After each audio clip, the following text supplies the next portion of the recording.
দেশের রাজনীতিতে একজনের একক ক্ষমতা প্রতিষ্ঠার আয়োজন চলছে মন্তব্য করেছেন জাতীয় পার্টির চেয়ারম্যান ও সংসদে বিরোধী দলীয় নেতা জি.এম. কাদের। জাতীয় নির্বাচনের পর শনিবার প্রথমবারের মতো দলের বর্ধিত সভায় এই মন্তব্য করেন জি.এম. কাদের। আরও বলেন, প্রজাতন্ত্রের টাকায় রাজতন্ত্র বা স্বৈরতন্ত্র প্রতিষ্ঠার কাজ চলছে দেশে। এই অবস্থায় দেশে আর কোনো রাজনৈতিক দল থাকবার সুযোগ নেই।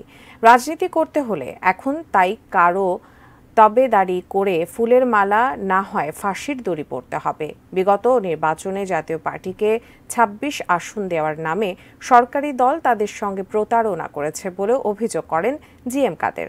গৃহপালিত দলের চরিত্র থেকে বের হয়ে এসে স্বকীয় রাজনীতি করতে দলের নেতাকর্মীদের আহ্বান জানান জি.এম. কাদের। বর্ধিত সভায় জাতীয় পার্টির সিনিয়র নেতৃবৃন্দ এবং জেলার নেতাকর্মীরা যোগ দেন। প্রজাতন্ত্রের জায়গায় রাজতন্ত্র অথবা কর্তৃত্ববাদী তন্ত্র অথবা স্বৈরতন্ত্র কায়েম করার চেষ্টা করছে। জনগণের ভোটের কোনো অধিকার নাই।